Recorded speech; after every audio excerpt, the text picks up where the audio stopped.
Perhaps one of the questions in Star Citizen that starts to float differences of opinion is where you choose to make your home in the verse. Some players change from patch to patch, with others remaining with the old familiar option. But what are the considerations? I'm Forrester, and this video explores where you might set your home in Stanton as of Star Citizen Patch Alpha 4.2 and the pros and cons of different locations. So it's worth stating that this video only considers the Stanton locations and not Pyro. It's perhaps an oversimplification, but Pyro is generally a bit wilder, whereas Stanton is the recommended system for new players to start in, so focusing on the Stanton locations seems fitting. It's probably also worth pointing out that to some extent personal preference will override other considerations. Where you choose to have your home from patch to patch should be a personal choice, so whilst there are some considerations laid out here, ultimately it doesn't matter too much where you base yourself. To that end, we'll start by looking at Lorville. Lorville is based on Hurston, a planet centrally sited in Stanton, and there's a lot going for Lorville. That central position in the system makes it generally quicker to get to other locations and back home again, and there's plenty to do nearby too. The facilities include a ground vehicle spawn and one of the best stocked ship shops of any place currently in game.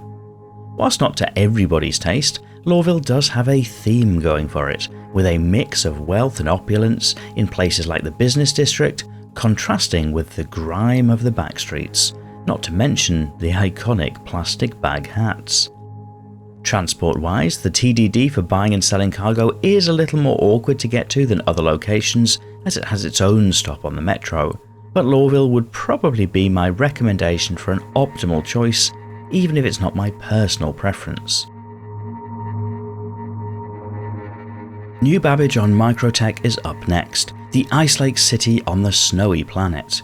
It's a beautiful location, and the setup is very corporate, with almost every area of the city clean and presentable. Most routes around the city are direct, with separate lines for going between the Habs and Spaceport and the shopping area and Spaceport. And much like Lorville, there's a dedicated ground vehicle spawn garage. Microtech is off to one side of the Stanton system, so for those who regularly travel around, it may be slightly less optimal than Hurston.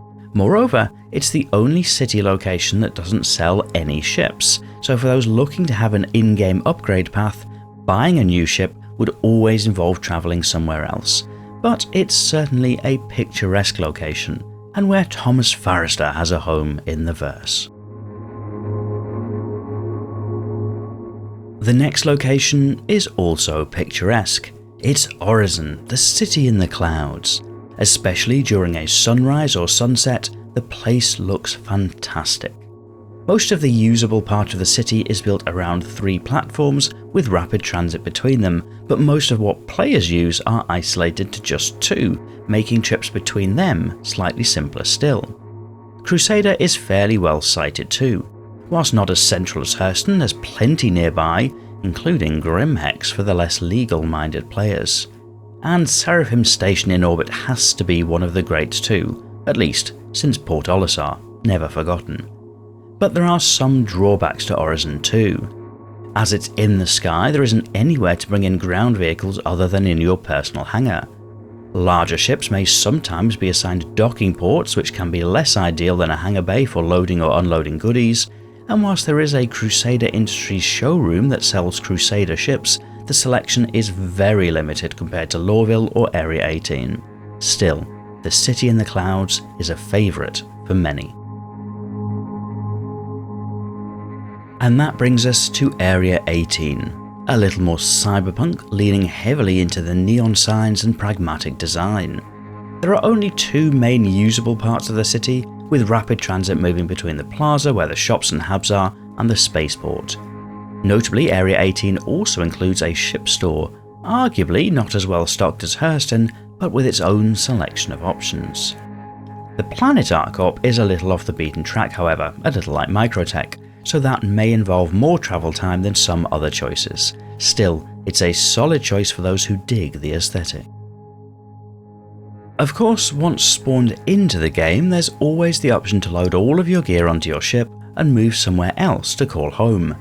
It's a little bit more work for the first time loading into a patch, but for some may offer that personalisation that they're wanting about selecting where to live. But it'll be interesting to read in the video comments where you choose to call home and why. Special nod to fellow New Babbage residents, of course. If you've enjoyed this video, you might press the like button to let me know I should make more videos like this, and if you're not yet subscribed to the channel, that might be a good choice too, so that YouTube shows you more videos like this in future. But otherwise, and as always, thank you for watching.